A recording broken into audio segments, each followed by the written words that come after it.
Good day. Today is Wednesday, 5th March 2025, and we have had a letter apparently sent by President Zelensky of Ukraine to President Trump of the United States, and we have also had a address to Congress by President Trump, which is interesting in many respects, but in this program I will be focusing on what he said about the conflict in Ukraine, and in which he did in fact refer to President Zelensky's letter. Now, I'm going to discuss these two things shortly, Zelensky's letter, Trump's response to it. I'm going to quickly, however, anticipate by saying that, in my opinion, Zelensky's letter, if its text is identical to a post that Zelensky has published on his X account, which I suspect it is, if the text is the same, then it actually, and contrary to what some people are saying, marks no shift whatsoever from Zelensky's position, and I personally think that it's unlikely to impress the Americans. Just saying. But anyway, before I get to all of that, important though it is, I should say that there's been a most interesting article which has just been posted just a few minutes before I started making this program. It's been posted on the Financial Times.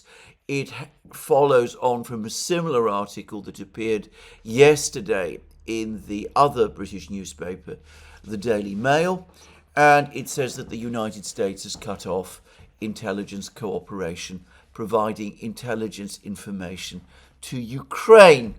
And the article, which is now the lead article in the Financial Times, says fresh US cuts off intelligence sharing with Ukraine.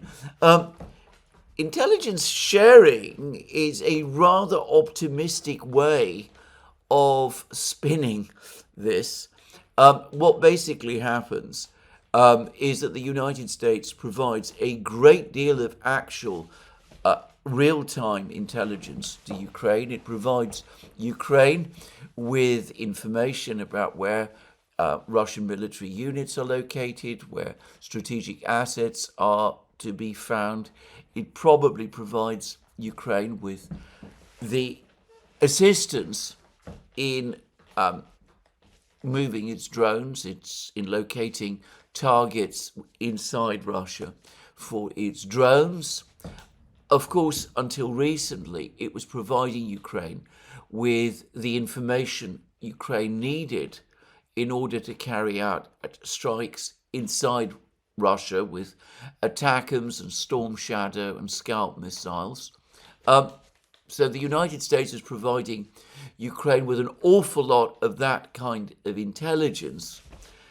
What Ukraine was providing the United States in return, so far as I can tell, was essentially false information about the rate of Russian casualties, the state of Russian casualties, and the state of Ukrainian casualties, massively inflating the one, massively minimizing the other, and giving the United States all sorts of battlefield intelligence about how the Russian army was performing and how the Ukrainian army was performing, which I suspect was contaminated with a great deal of wishful thinking and straightforward propaganda.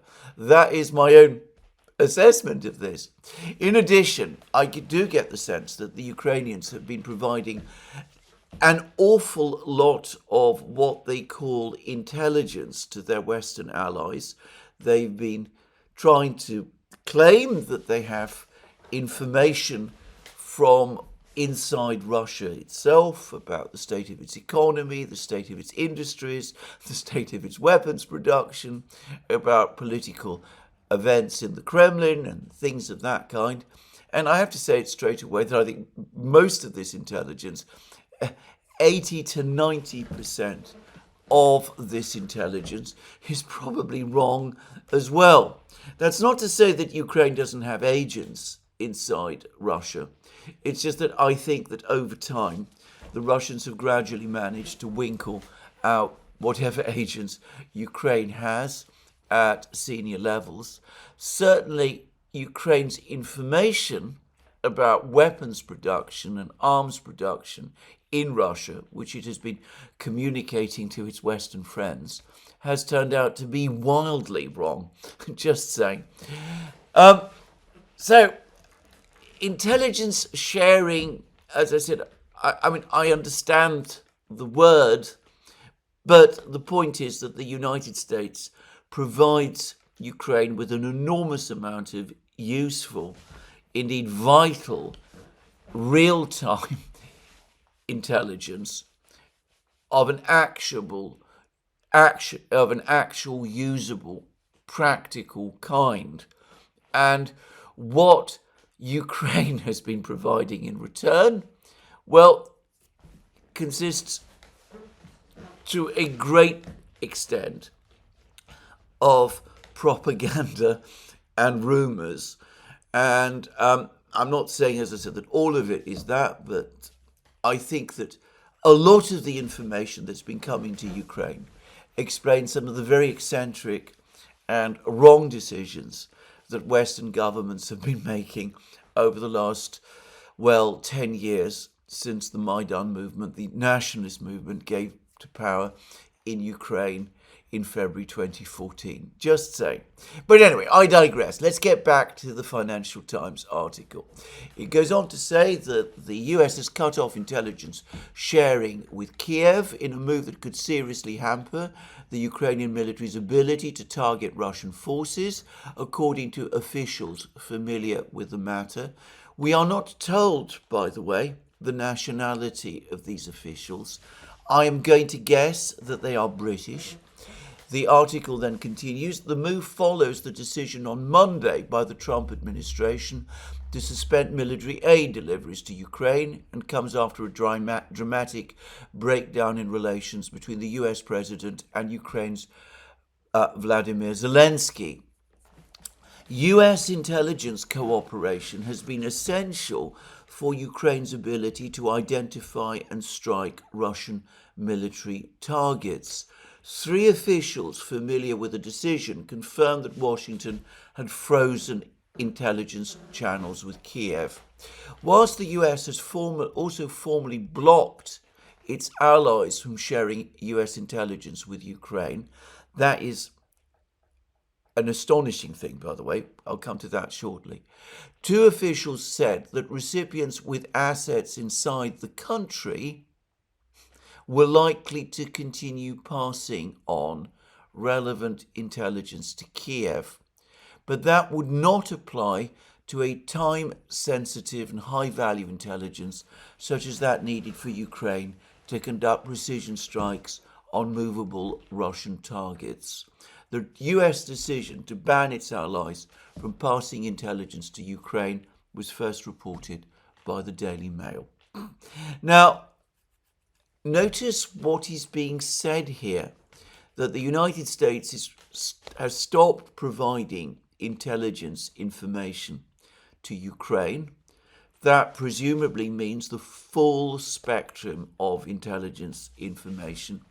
The information the United States obtains from its satellites, its electronic surveillance systems, its, no doubt, partially successful efforts to decrypt Russian communications, all that kind of thing. Intelligence assistance, which has played an instrumental role in helping Ukraine throughout the last 3 years of the war. So that's what the US is doing. They've not stopped intelligence sharing with their own allies. So Britain, for example, which is of course a member of the Five Eyes, continues to receive intelligence from the United States or share intelligence with the United States in exactly the same way as before. The Five Eyes alliance is unaffected, and the US continues also to share intelligence information with its other allies, its NATO allies, first and foremost Germany, France, and such others. But it has told these allies that it must not provide intelligence information supplied to them by the United States to Ukraine. So the United States is in effect closing down all routes of intelligence sharing, intelligence information to Ukraine, intelligence obtained by the United States' own prodigious intelligence community. An intelligence community, by the way, now supervised by Tulsi Gabbard, who is, of course, now Director of National Intelligence, with one of the key agencies, the CIA, run by John Radcliffe, who is a long-term political ally of President Trump's. But we are also told that some allies of the United States, and it's not difficult to guess which ones, Britain and France first and foremost, but Britain especially, given that Britain is a member of the Five Eyes, which, by the way, the European nations of NATO are not. Canada, by the way, I should say, is also a member of the Five Eyes alliance. Anyway, Britain and perhaps Canada, despite the ban on providing intelligence information to Ukraine, American intelligence information to Ukraine, intend to bypass this. They intend to circumvent this. We are told that two officials said that recipients with assets inside the country were likely to continue passing relevant intelligence to Kiev. That is an extraordinary sentence. It's a sentence which requires unpacking.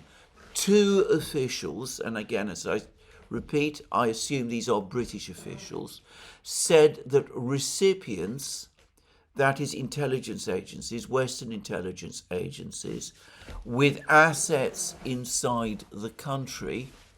In other words, this confirms that Britain, Canada maybe, France, who knows which, European NATO states, other than the United States, which have assets inside the country is obviously Ukraine, were likely to continue passing on relevant intelligence to Kiev, but that would not apply to time-sensitive and high-value intelligence, such as that needed for Ukraine to conduct precision strikes on movable Russian targets.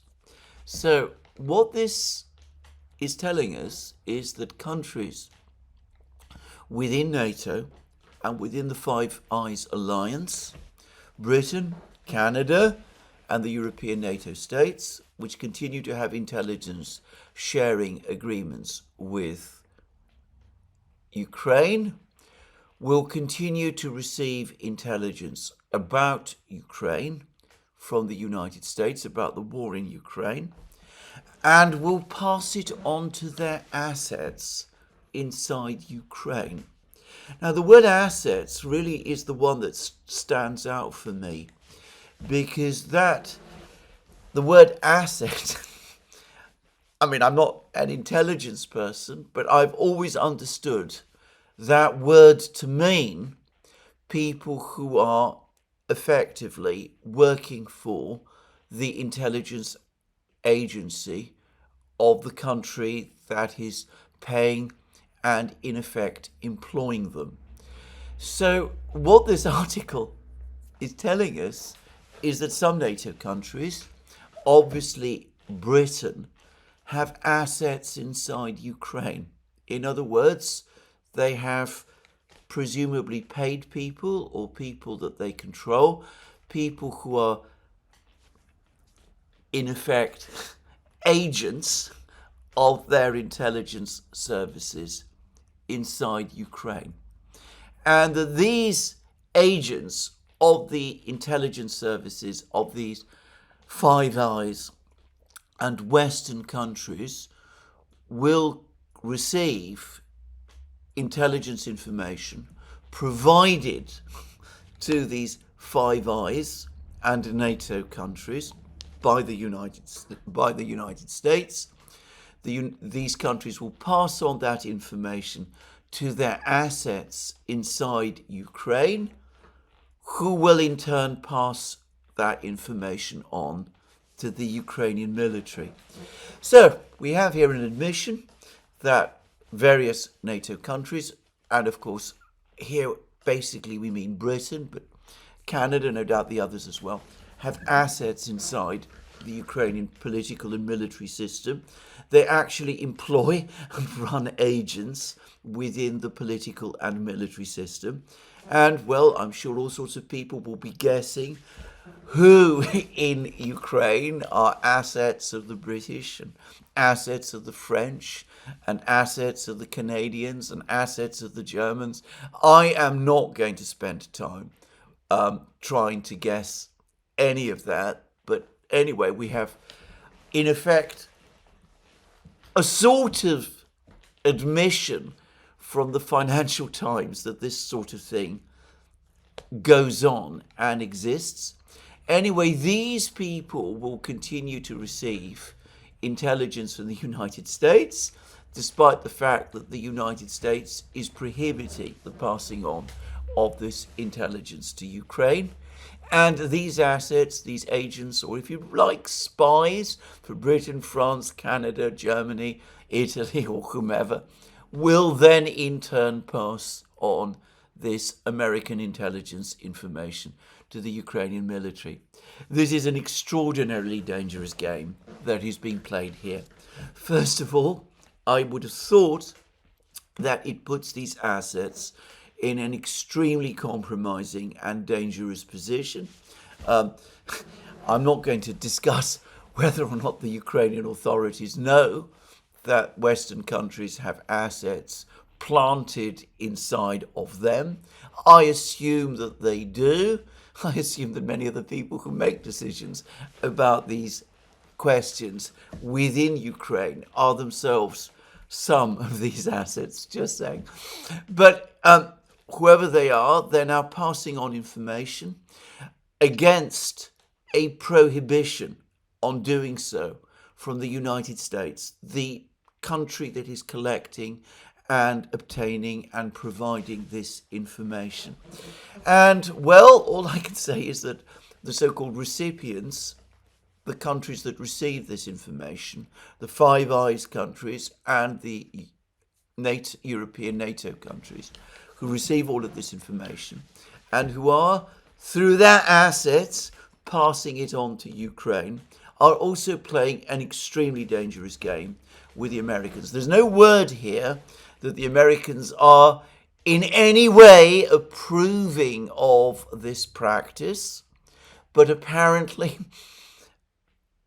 these countries, Britain, Canada, France, Germany, Italy, Poland, whichever they are just going to go ahead and, despite this American ban, using their assets inside Ukraine, are going to continue to provide intelligence information provided by the United States to Ukraine. And they're not going to do this quietly or secretly or covertly. They're doing it quite openly, because two officials, anonymous officials, have described this entire back channel for providing American intelligence information to Ukraine. They've described it, this prohibited back channel, they've described it to the Financial Times, apparently with the intention that the Financial Times should publish it. Either this is a very complex game, and the Americans, even though they've prohibited sharing intelligence information, are sort of saying, well, we know you're going to do it anyway, and we don't really care, and go ahead, and it's no big deal for us. In which case, I still think, by the way, it's extremely unwise to make the matter public in the Financial Times in this way, or in the alternative, the British, the French, the Canadians, the Germans, the Italians, the Poles, the Spanish, whoever who continue to receive this information are basically sticking two fingers up at the United States. They're telling the Americans, well, look, we understand that you don't want us to provide intelligence information to Ukraine, but we're just going to go on doing so despite your prohibition. And, well, you can just push off. We're just going to do it. If you want to take further action against us, go ahead. But be aware that there will be consequences, and we're going to start taking steps of our own. And if you start acting in that way, you're compromising the integrity of the Five Eyes alliance and all that kind of thing. Now, again, as I said, this is a very dangerous game. The Americans, as I say, will know all about this.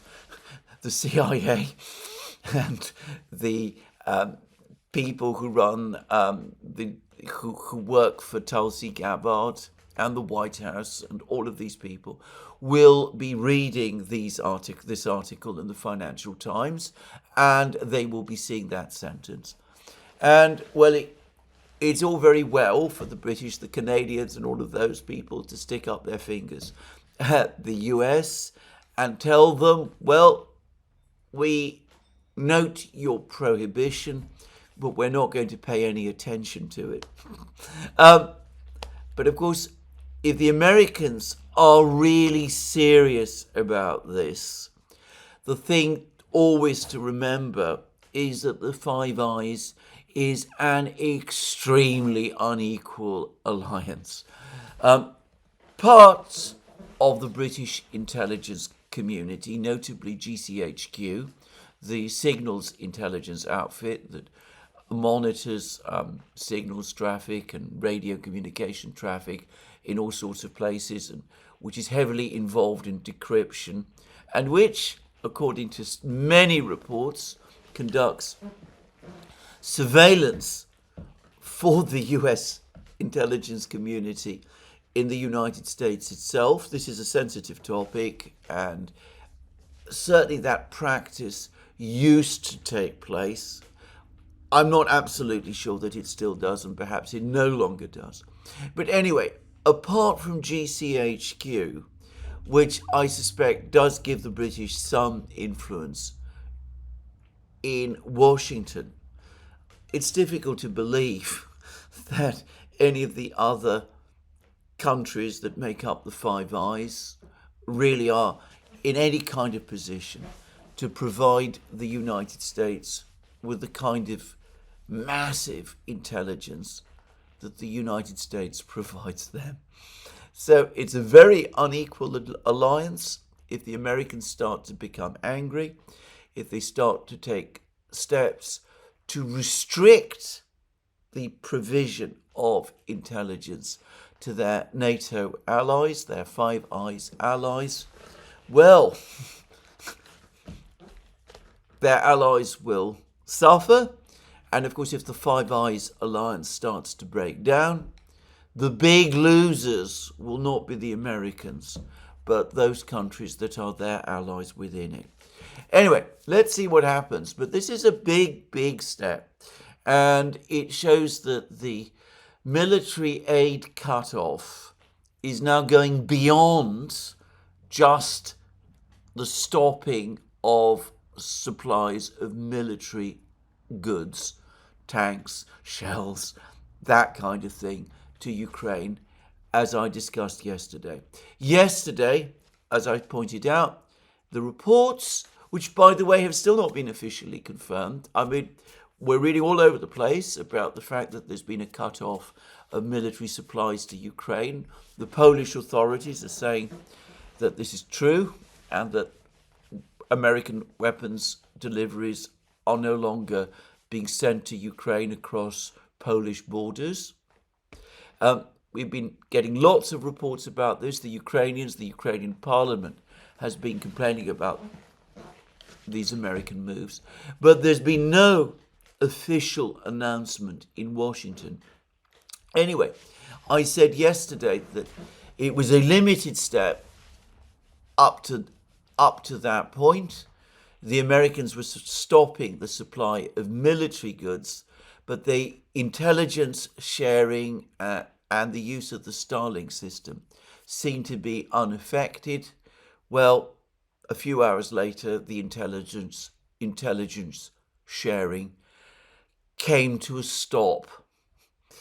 And, well, as for the Starlink system, I've seen some posts on X, which I'm not going to quote, I don't know how reliable they are, that Ukraine is again complaining that there have been problems in some places with the Starlink system. Just saying. So, there we go. This is a big move by the United States. Now, the Financial Times is also reporting that the British Defence Secretary, John Healey, is now flying to Washington, where he's going to try to meet where he will meet Pete Hegseth, the US Defence Secretary. And apparently the British are going to try to float again to the Americans what they like to refer to as the British and French peace plan. Now, as I have discussed in previous programs, as my colleague Alex Christoforou has also discussed on his channel, as we've discussed on the Duran, what is referred to as the British and French peace plan is not really a peace plan at all. It is rather a device to try to wreck the ongoing negotiations between the Russians and the Americans, and to try to sidetrack the Americans by floating in front of their eyes something which the British and the French call a peace plan, but which is a plan which the Russians have already effectively rejected, and which requires the Americans to do things that they have said they are not prepared to do. First and foremost, provide a backstop to the British and French troops who supposedly are going to be sent to Ukraine. Now, again, to repeat, in saying this, I appreciate that I'm taking a different stance than others, notably the British diplomat Ian Proud, who in his discussion with us on the Duran thought that in fact the British were prepared to work more closely with the Americans and support the American efforts in a more cooperative way. But as I discussed in my program yesterday, I don't really see myself that much evidence for this more optimistic view, devoutly, though I would wish to see it. I personally take the rhetoric that is coming out of London and Paris much more literally than those who want to look at this in a more optimistic way do. And I overwhelmingly get the sense that the British and the French, far from being in any mood to support the Americans in what they're doing, are on the contrary trying to dissuade the Americans from continuing their course. Anyway, John Healey, the Defence Secretary, the British Defence Secretary, is on his way to Washington. And again, according to the reports in the Financial Times, he's going to unveil the peace plan, and central to the peace plan is the idea of sending British and French troops to Ukraine to enforce whatever ceasefire is eventually agreed. Troops who will be provided with air cover by Britain and by France, but also ultimately by the United States. The United States will supposedly provide a backstop to this peacekeeping force from Britain and France, which is being sent to Ukraine. A proposal, which, as I said, to repeat again, the Russians have repeatedly, categorically rejected. And a proposal, by the way, which the Americans also rejected last week. First Macron, then Starmer, then Zelensky, all came along and tried to persuade the Americans to give these guarantees or promises to commit to the defense of Ukraine or to commit to the defense of British and French troops in Ukraine, which, as I've discussed previously, amounts pretty much to the same thing, to support the giving of air cover by the United States to the British and French troops in Ukraine, which, again, to repeat, amounts to the United States declaring a no-fly zone over Ukraine, something which, of course, the Russians will never agree to. Anyway, that's what, so far as I can see, the British-French plan amounts to. And the British and the French have convinced themselves that they can still persuade Donald Trump, or at least they want to believe that they can persuade Donald Trump to go along with this. But they do understand that they have a problem in the difficult, indeed impossible personality of the Ukrainian president, Vladimir Zelensky, who went to Washington on Friday, started talking constantly about security guarantees, about the fact that ceasefires will not be honored by the Russians, about the fact that the United States needs to be directly involved militarily on the ground in Ukraine. Things that the Americans didn't want to hear, and which led to the public row that took place in the Oval Office on Friday. So the British and the French understand that they have a Zelensky problem, and that Zelensky has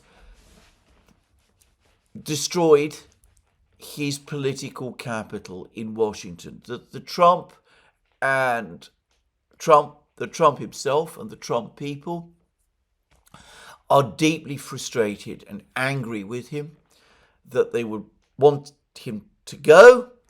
And of course they've said, not publicly, but in various venues, and apparently quite a lot in public, that they're not prepared to treat with Zelensky again, unless he first of all apologizes for what happened in the Oval Office on Friday, and secondly, confirms to the Americans that he is indeed willing to go along with the Americans and to support American efforts to bring peace to Ukraine, and is prepared to do so in a sincere and full-hearted way. And from the American point of view, that means Zelensky also accepting that since the United States has made clear that it does not want to become directly involved in Ukraine in military terms, that must mean a peace where the United States will not be providing Ukraine with backstops, security agreements, military guarantees, or any of that kind of thing. So the British and the French know that they have this problem because, of course, Zelensky is a difficult individual. He doesn't do apologies. I can't remember a single case where he has ever given one or anything like one, just saying. So Zelensky doesn't do apologies. He is a man with a colossal sense of entitlement. He's very, very arrogant, as we've seen in many occasions, and as we saw in the course of the argument in the Oval Office. And, well, despite all of the advice, he goes on harping on in front of the Americans about security guarantees, military alliances, and all those sort of things. The British and the French have told him, put all that aside, agree with the Americans, sign the mineral rights extraction deal with them, and then we can start moving the Americans more and more in our direction, and security guarantees will eventually follow. But on Friday, Zelensky threw all of that out of the window and instead, in the faces of Vance and Trump, began to trot out again, all over again, his demands for security guarantees and his point-blank refusal to agree a ceasefire with the Russians unless he had one. So the British and the French have this problem, and they've cobbled together, or at least they prevailed upon Zelensky to send a letter to Donald Trump, supposedly in order to try and smooth out and resolve all of this. And this is clearly the letter that that Donald Trump mentioned over the course of his address to Congress yesterday. Now, I have not seen the letter, but I have seen a post that Zelensky has published on X. And from what I can tell, the letter is very similar to this post on X, which I suspect has also been largely written by the same people, which is to say the British and the French. The language appears to be very similar, and the one quote Trump gave from the letter appeared to repeat almost word for word the wording of this post Zelensky has published on X. So I will now read this post that Zelensky has published on X, and this is what he said. It appeared yesterday, even as the letter was being delivered to Donald Trump in Washington. I would like to reiterate Ukraine's commitment to peace. None of us wants an endless war. Ukraine is ready to come to the negotiating table as soon as possible to bring lasting peace closer. Now, notice again here, there's already a qualification. Ukraine is ready to come to the negotiating table as soon as possible. So he's not saying he's prepared to do it immediately. He's already introducing words which qualify that. This is not a definite commitment to say that Ukraine is going to go to the negotiating table tomorrow or as soon as it is invited to do. He says as soon as possible, which implies that he could still be holding out for things before he actually does go there. And then he goes on to say this: nobody wants peace more than Ukrainians. My team and I stand ready to work under President Trump's strong leadership to get a peace that lasts. Now, here I'm going to make a quick observation, that is that Donald Trump is an individual who is, as we all know, completely unembarrassed about engaging in self-praise. He does this all the time. He does this constantly. He did this in his address to Congress yesterday. He does this in many places. He likes to read comments. He read out comments about others who praise him and talk about his great achievements and all of that kind of thing. And that has given rise to a belief in Paris and London and in all sorts of other places that he's very susceptible to flattery and can therefore be manipulated very easily, or can be manipulated, maybe not so easily, but can be manipulated by someone who flatters him. Well, I have to say, I think if we go back to his first term, we did see some examples of that. But I think that is perhaps an unwise assumption nonetheless, just saying. And it's important to say that it is more an assumption than anything else. So here we see a case of flattery. We're prepared, ready to work under President Trump's strong leadership. The sentence is actually meaningless. It doesn't actually, again, commit Zelensky to anything. My team and I stand ready to work under President Trump's strong leadership. But again, there are elements of qualification here. My team and I stand ready to work. Again, the words stand ready are not actually quite as categorical as they appear. Why not simply say, my team and I are ready to work under President Trump's strong leadership to get a peace that lasts? That would be an acceptance of the president's authority. The words stand ready suggest something rather less than that, actually, something that might be open to negotiation. Just saying. But anyway, the Post then goes on to say, we are ready to work fast to end the war, and the first stages could be the release of prisoners. That's never a difficult thing. It goes on all the time. And then he says, truce in the sky, ban on missiles, long-range drones, bombs on energy and other civilian infrastructure, and truce in the sea immediately if Russia will do the same. So here he is just accepting Emmanuel Macron's 1-month truce proposal, which the British distanced themselves from, which Zelensky appeared to reject at one time.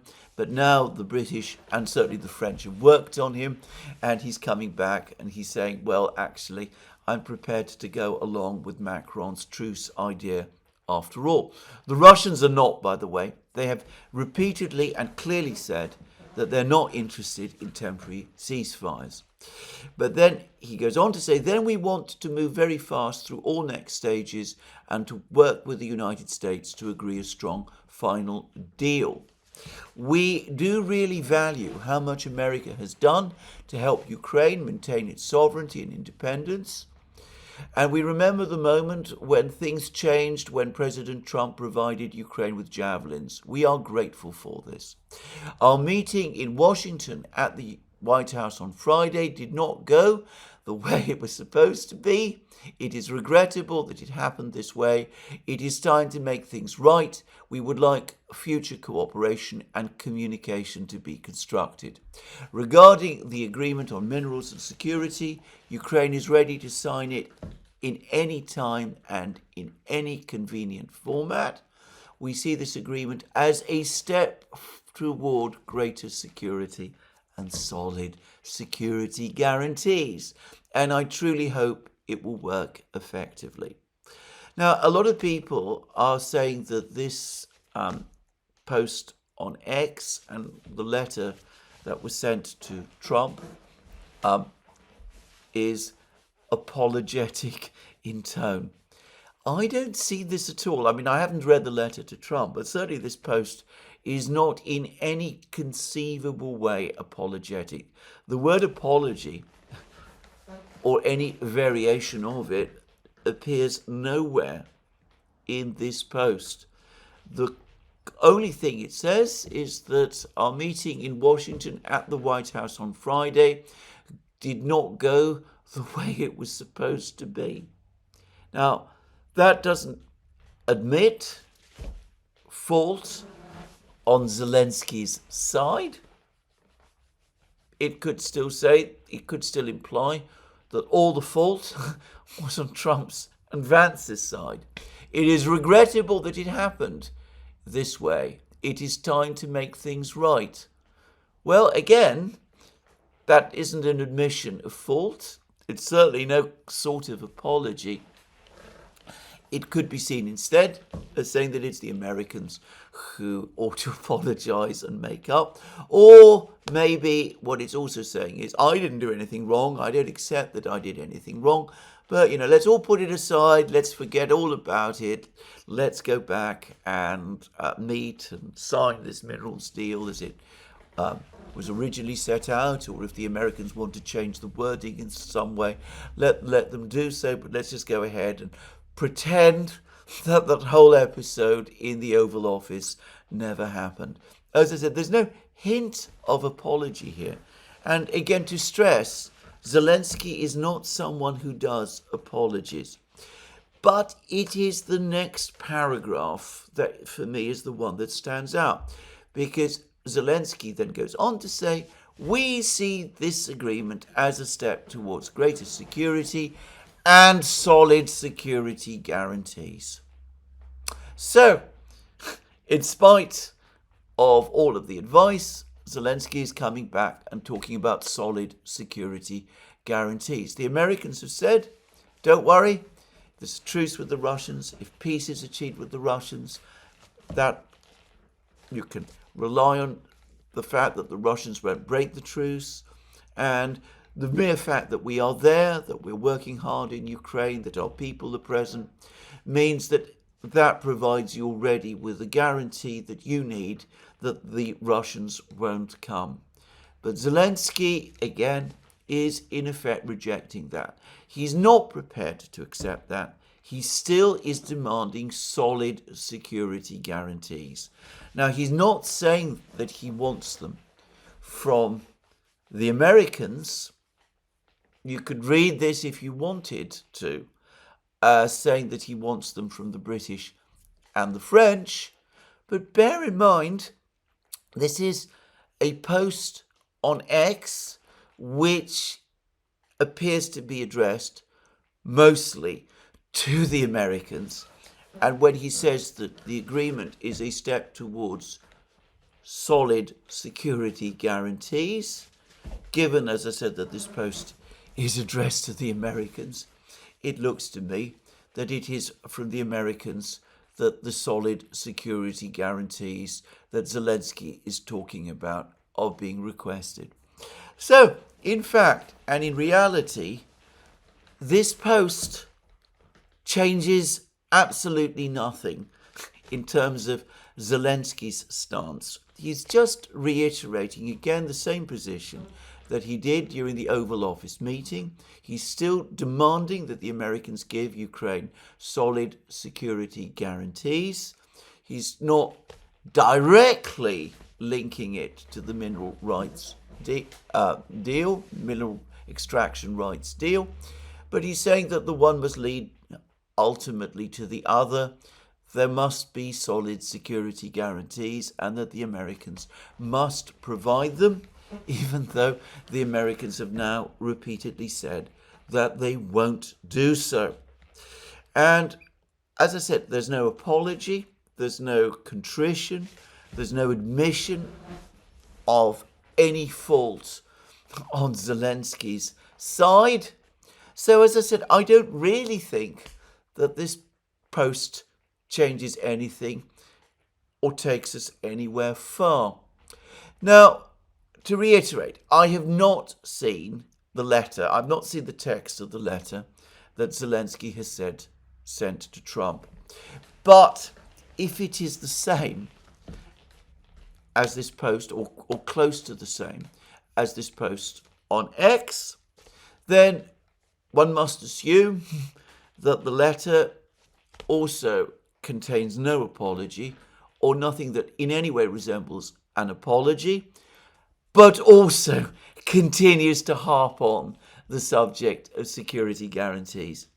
Well, let's go to what President Trump has been saying about the conflict in Ukraine and about the way in which the United States should proceed in terms of sorting out this conflict. Now, before I do that, I will just make one very quick observation.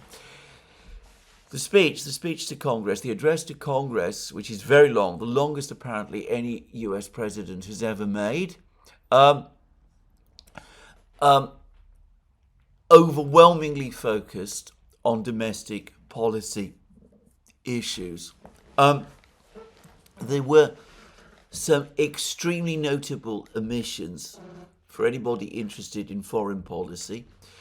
I didn't see Iran mentioned by name once, just saying. Maybe in the very long and lengthy text, Iran's name appears somewhere, buried somewhere in the text, but certainly Trump wasn't focused or harping on Iran.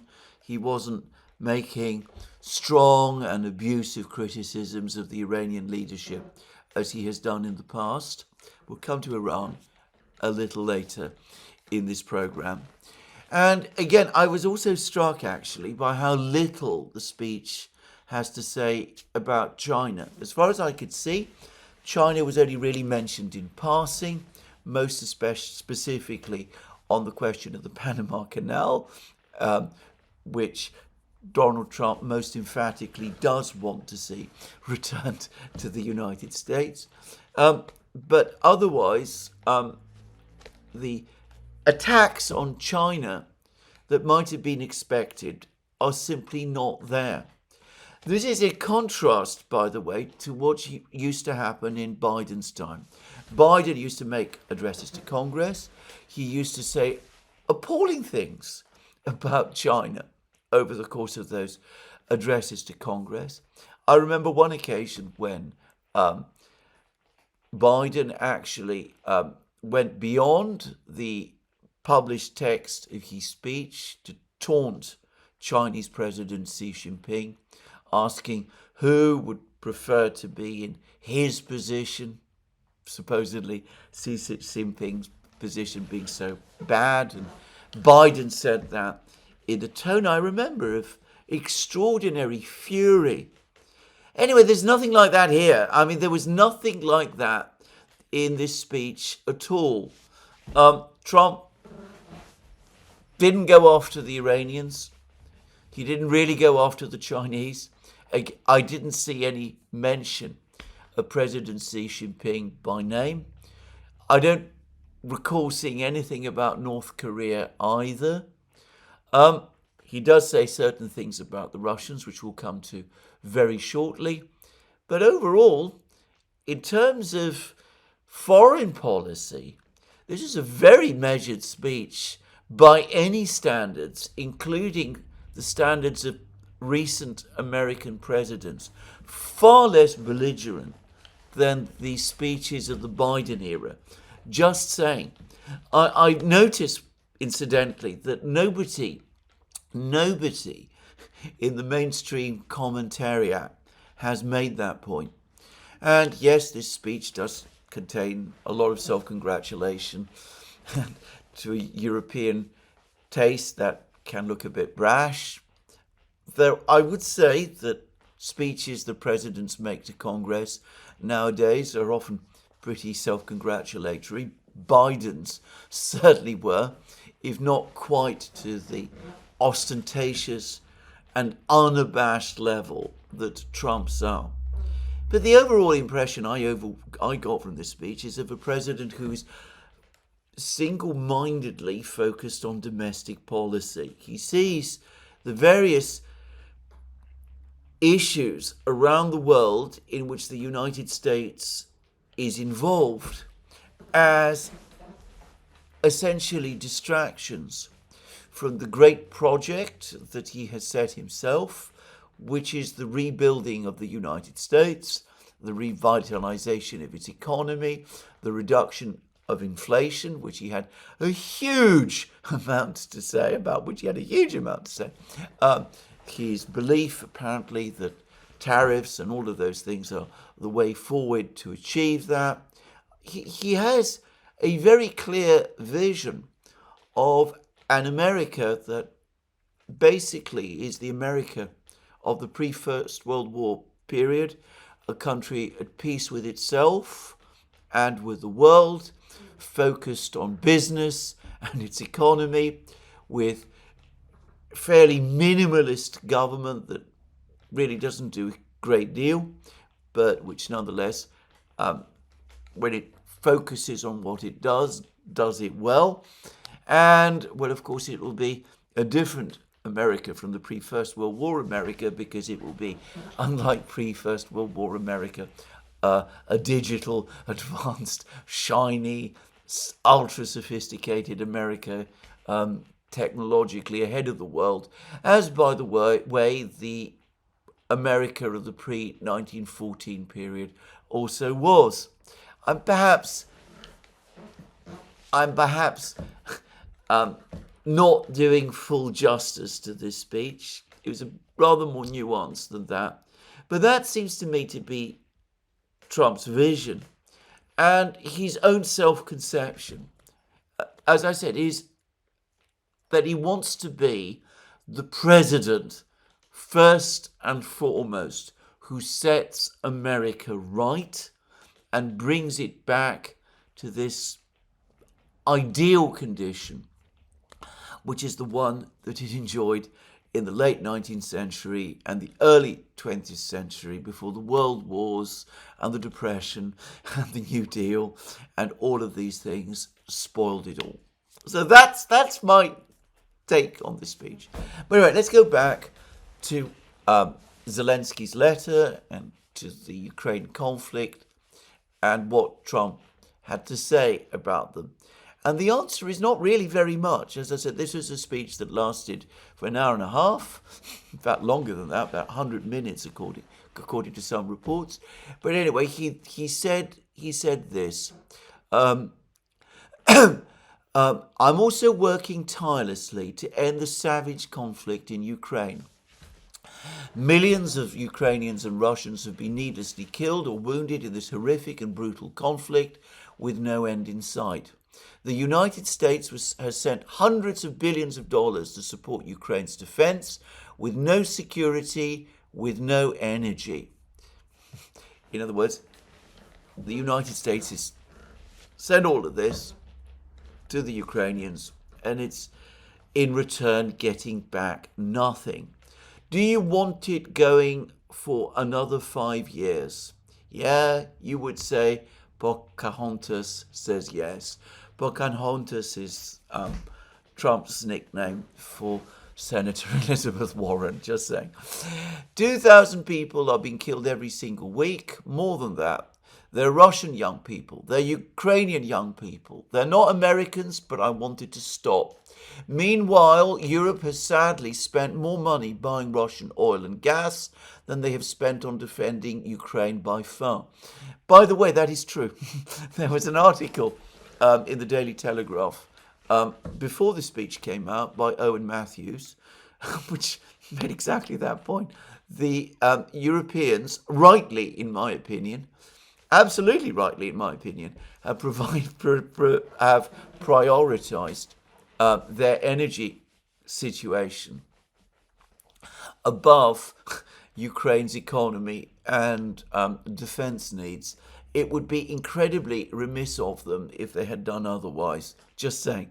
But anyway, then he goes on to say, we've spent perhaps $350 billion like taking candy from a baby. That's what's happened. It's a very interesting form of words, by the way. He says that the United States has spent perhaps $350 billion.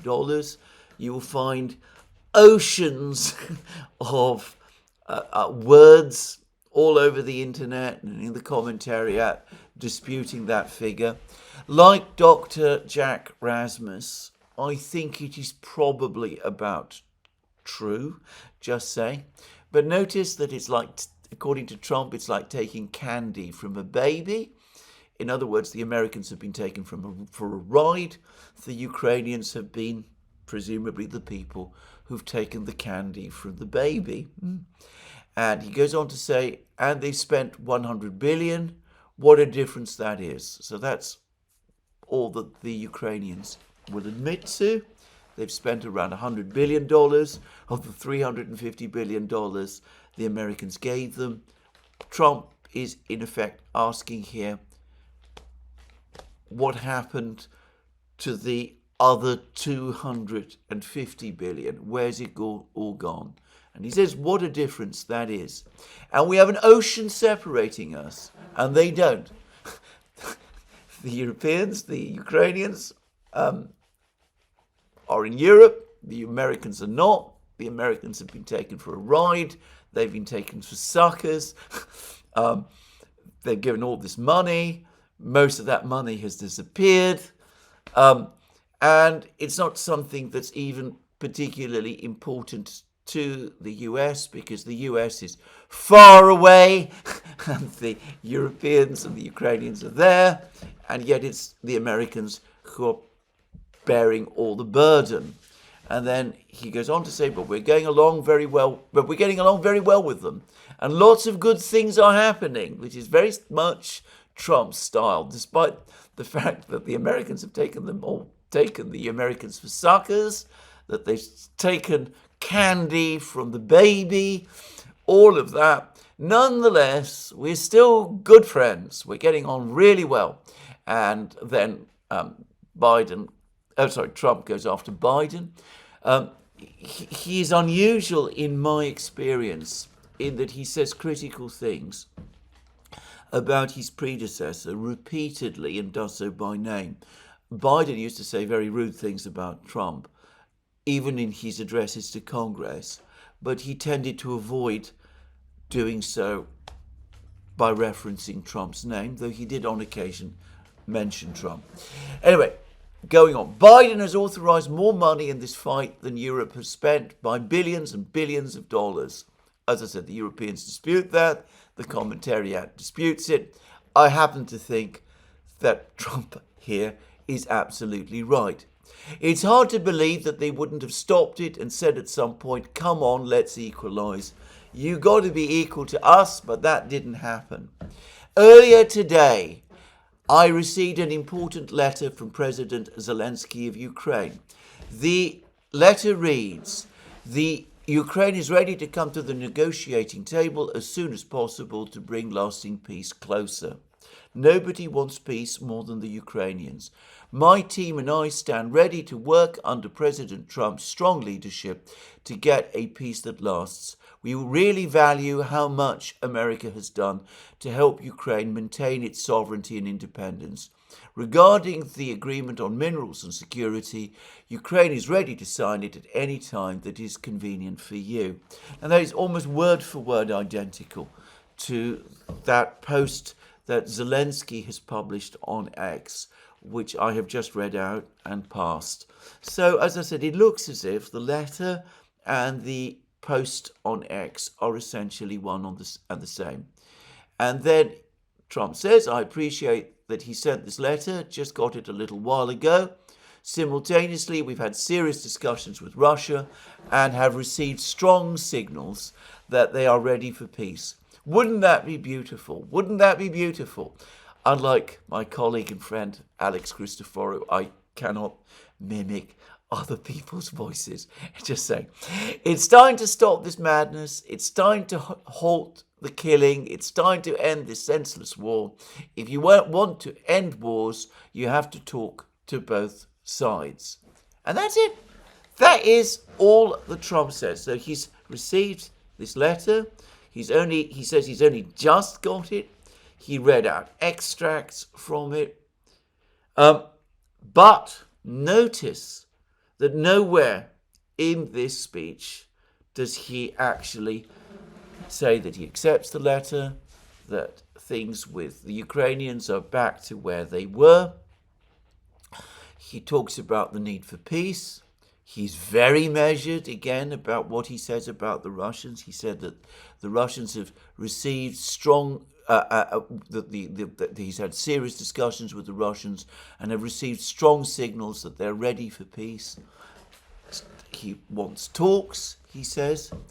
Importantly and interestingly, he never mentions a ceasefire here. Just saying, he doesn't talk here about a ceasefire. He doesn't say whether the United States would indeed be willing to sign now the mineral rights extraction deal. The US Treasury Secretary Scott Bassent says that for the moment, at least, they are not. But that was perhaps before Zelensky sent his speech.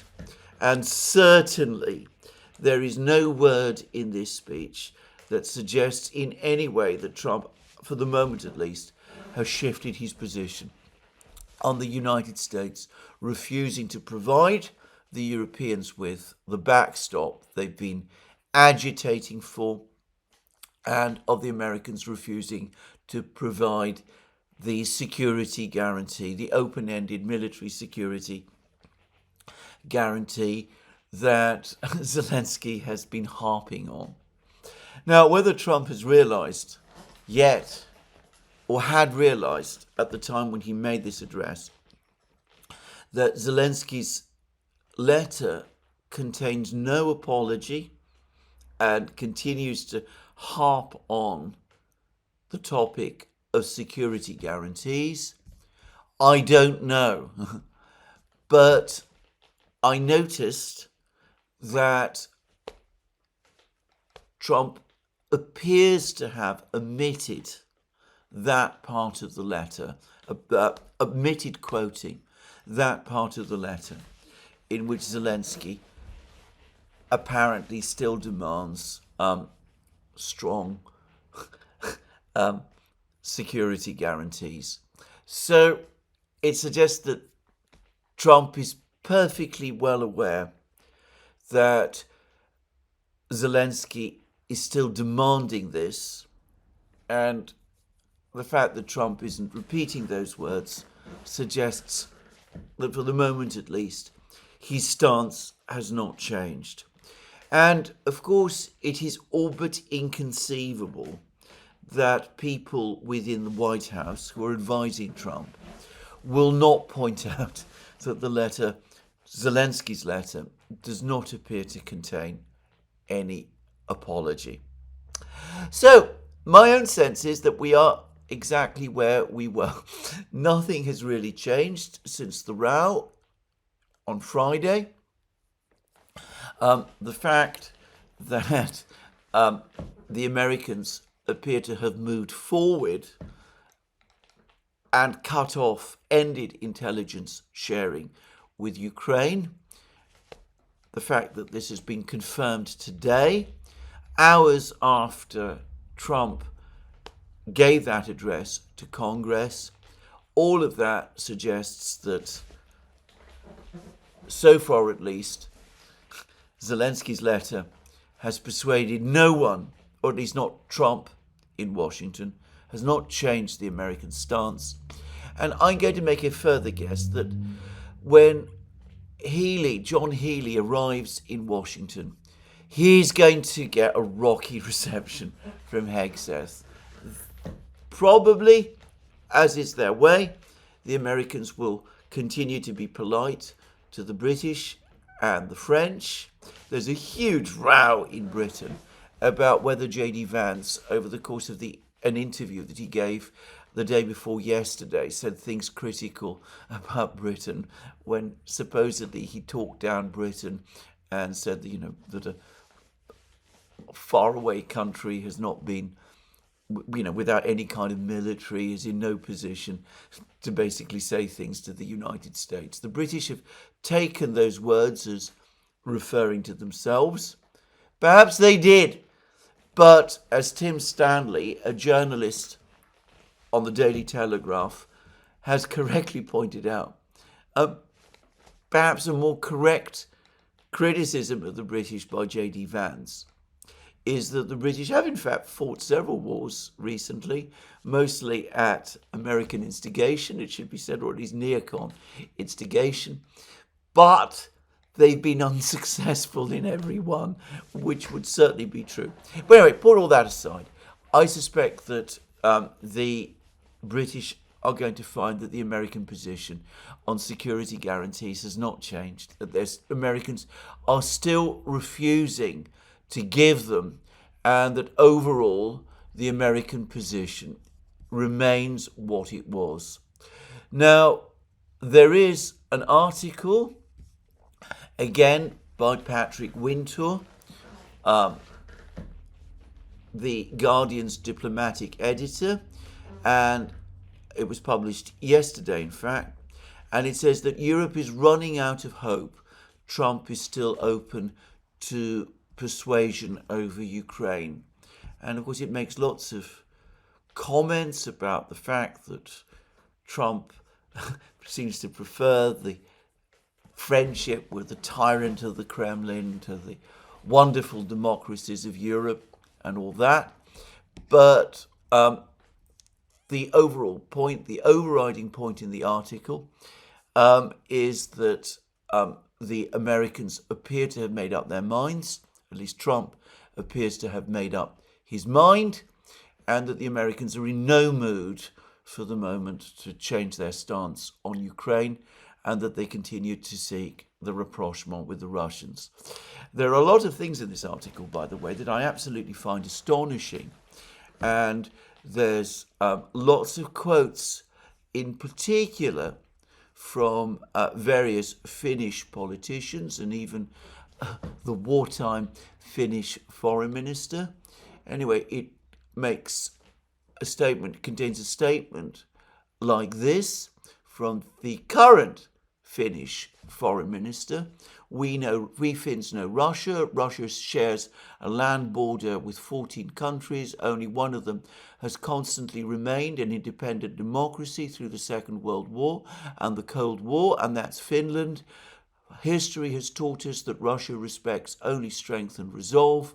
Russia's current war is based on imperialistic ambitions that go beyond Ukraine. The Kremlin's appetite does not diminish when fed, it only grows.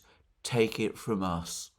Well, all I can say is that any Russian reading that must be absolutely furious because, of course, the Russians, or at least the Soviet Union, fought 2 wars against Finland during the 20th century. One was the Winter War, in which, contrary to what many people read, the Soviet Union defeated Finland, which had to sue for peace in March 1940. And, of course, the Soviet Union also comprehensively defeated Finland when Finland was fighting the Soviet Union in alliance with Germany during the Second World War. And on both occasions, but especially on the occasion of the second one, the Russians had Finland at their mercy. They could quite easily, had they chosen, have occupied the whole country, installed a communist government. It was a possibility at one time. They do seem to have even considered that idea. But instead, they decided to come to peace with Finland. Finland's democracy was preserved as a result of Soviet agreement, but Finland had to remain neutral, and over that period, Finland's economy prospered. And here we have the Finnish foreign minister implying that the Russians only know strength and resolve. This from a country which the Russians would feel benefited massively from Russian and Soviet restraint in the past, and even generosity to some extent, though the Finns could reasonably argue that they did have to pay the Russians quite a lot in reparations. Anyway, I'm not going to spend more time going over old historical points, but the point is Patrick Winter in The Guardian concedes that despite the trip by John Healey, the Europeans are starting to lose hope that they can sway the Americans from the path they are taking. And the fact that the Americans have apparently pressed forward with their decision to stop intelligence sharing with the Ukrainians, the fact that this was done, that this continues to be the case after Zelensky sent his letter, and whilst John Healey is flying to Washington, all of that strongly suggests to me that, as Patrick Winter says, the Americans have made up their minds, and that they understand, having now heard and seen Zelensky in action, that Ukraine, that he at least is not going to change his stance, at least not for the moment, that the Americans need, therefore, to toughen up and make their position crystal clear, and, well, that the Americans for the moment are not prepared to budge. Anyway, we will see where things go. Now, there is something that's happened over the last couple of hours, which I should say I don't myself agree with what's been done by the US, but it could be a further sign that the Americans are moving towards some kind of rapprochement with the Russians. This is that apparently the new Trump administration has told Chevron, the American oil company, that it is to stop its work in Venezuela. The sanctions relief that was granted to Venezuela during the Biden period has now been withdrawn. Now, the reason Biden granted some degree of sanctions relief to Venezuela was not because Biden had suddenly discovered some love for Maduro and his government in Venezuela. It is because after the oil sanctions that the Biden administration imposed on Russia, the United States needs heavy crude, which it used to import. Well, it used to historically import it from Venezuela. Then, when relations with Venezuela collapsed, they started to import it from Russia. And when they couldn't import it from Russia, they imposed, they eased the sanctions on Venezuela. Now, they're apparently not going to import it from Venezuela. So where are they going to import it from? Well, probably in time, the Trump people expect that they'll be able to get heavy oils from, the shales way up in the north and that sort of thing. But in the meantime, my guess is that the only country that's in a position to supply heavy crude to the United States, the kind that American refineries are adapted to use, is Russia. So this could be a telltale sign that the United States is going to resume imports of oil from Russia. After all, Trump says if the Europeans are prepared to buy all this oil, all this energy from Russia, why shouldn't the US? Why should the US be played for suckers in that way? That's how Trump would probably explain it. So maybe we are moving towards a further relaxation of the sanctions on that front as well. I would point out that there are reports circulating that Trump has asked for a list of sanctions against Russia, which could be lifted as goodwill measures during the negotiations. And the Russians have already floated the possibility of easing restrictions on commercial flights, but lifting sanctions on Russian oil is an option. And of course, if it frees up trade in Russian oil, then that will reduce the oil price, which would in turn help to bring inflation down in the United States, something Trump is obviously concerned about because he talked about it a lot in his address to Congress. Just saying. Anyway, there is all of that. Now, there is something else that's going on. Now, about a month ago, before Trump and Putin spoke to each other on the phone, on the Duran, we discussed, both in programs that we did on the Duran, and I floated it, I think, first on this channel, the possibility that with Donald Trump focusing on Iran's nuclear program and basically saying that in spite of his policy of maximum sanctions on Iran, if Iran could give the United States satisfactory assurances that it would not press forward with a nuclear program, then there would be the potential for a deal between the United States and Iran. I said over the course of various programs, and we discussed it on the Duran, that with the Russians now having signed a strategic partnership with Iran, which has a strong military component, a defense component, the Russians are in a position to tell the Americans that they can guarantee, because they're on the ground, that Iran will not move forward to acquire nuclear weapons, and that this could be a topic of discussion between the Americans and the Russians, and that might actually lead to some kind of deal brokered by the Russians being achieved between the Americans and the Trump people and Iran. Now, I should say I got a huge amount of pushback on that. An awful lot of people said that simply wasn't going to happen. And then, of course, we did get Trump's telephone call with Putin.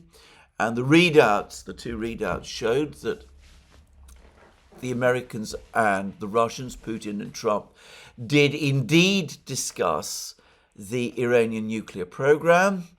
And, well, over the last couple of days, Bloomberg has been reporting that the Americans have, in fact, approached the Russians and have asked the Russians whether they can help mediate or broker discussions with the Iranians about Iran's nuclear program. Now, can I just say, this may all seem very strange today, but to those of us who remember the Cold War, people like Ray McGovern, and of course myself, but many others as well, this is not actually so unusual.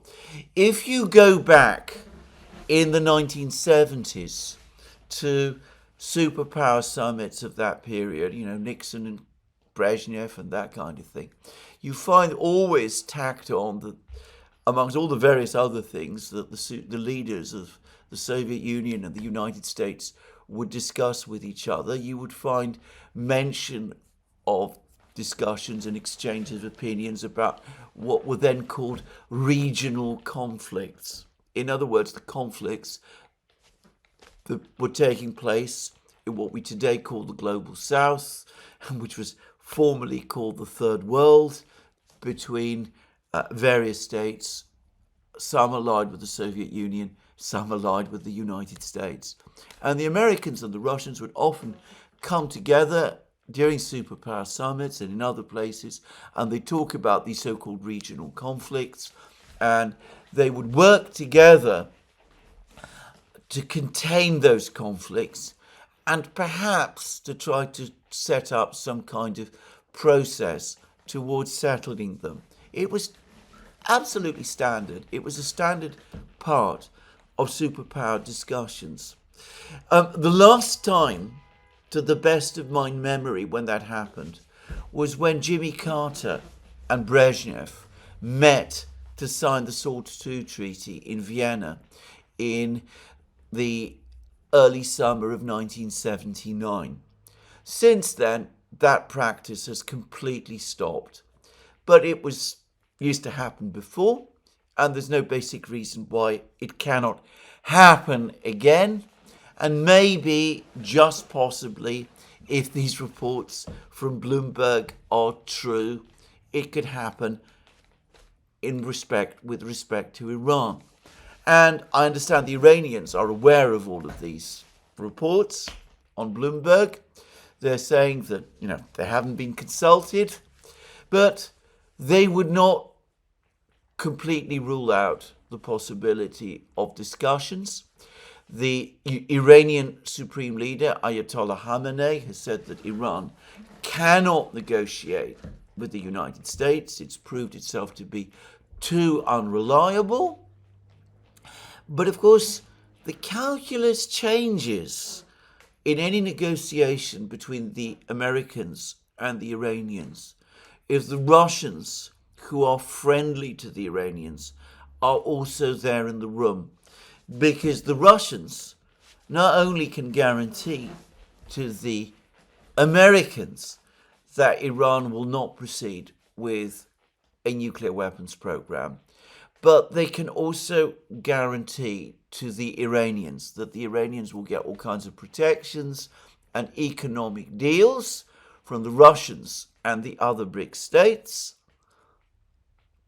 if a deal with the Americans is done. We are at the very early stages of this, and it's important not to place too much weight on what are so far only reports. We'll have to see what happens. But if we do get discussions with the United States and Iran, with the Russians acting as honest brokers or mediators, I, for one, will not be surprised. It makes complete sense. It's the kind of thing that I think Trump would be attracted to doing. It's consistent with his policies, which, as I said earlier, seem to be about sorting out all of the various problems around the world so that he can focus on the main task at hand, which is dealing with the internal problems of the United States. And it's consistent with what the Russians want to do, which is to achieve peace and stability in areas close to themselves around their own borders. Just saying. So, anyway, that's what I wanted to say there.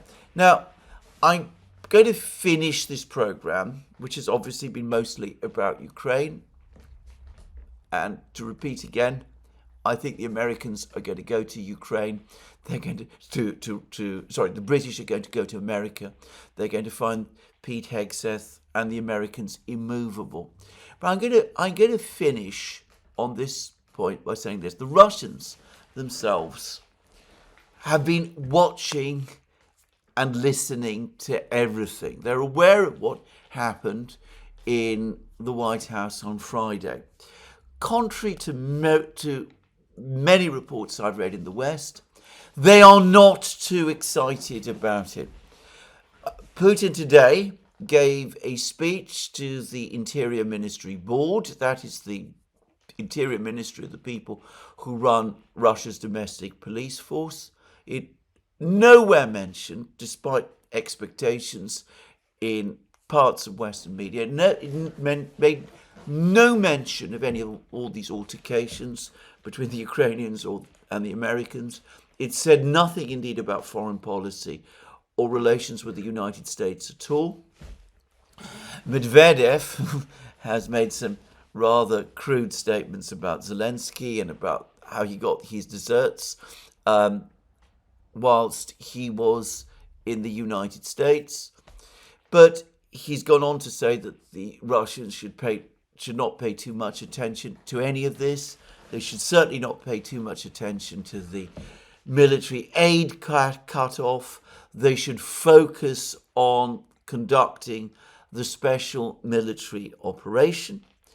And Radovka yesterday said, well, if the Americans do cut off all the arms supplies, this is before news of the intelligence cutoff came through, well, that's not going to make a huge amount of difference either, because Ukraine has enough weapons to keep fighting, and unless we work hard and break through in Kupiansk, in Kursk, in Pokrovsk, in all of these places, there's no reason to think that even without American weapons, the Ukrainians can't go on fighting for at least another year. So the Russians are not letting themselves get dizzy with success about all of this. They're taking a very sour, cynical perspective of it all, as they always do. And they will take what comes. But to repeat again, up to now, they've made no public concessions on any of their positions at all. On the contrary, they're constantly reiterating them. They watch and wait and see how it goes. But as Medvedev says, they're continuing their special military operation, as to whose progress I'm going to return in my next program. This is where today's program ends. Let me remind you again that you can find all our programs on our various platforms, Locals, Rumble and X. You can support our work via Patreon and Subscribestar, and by going to our shop, links under this video.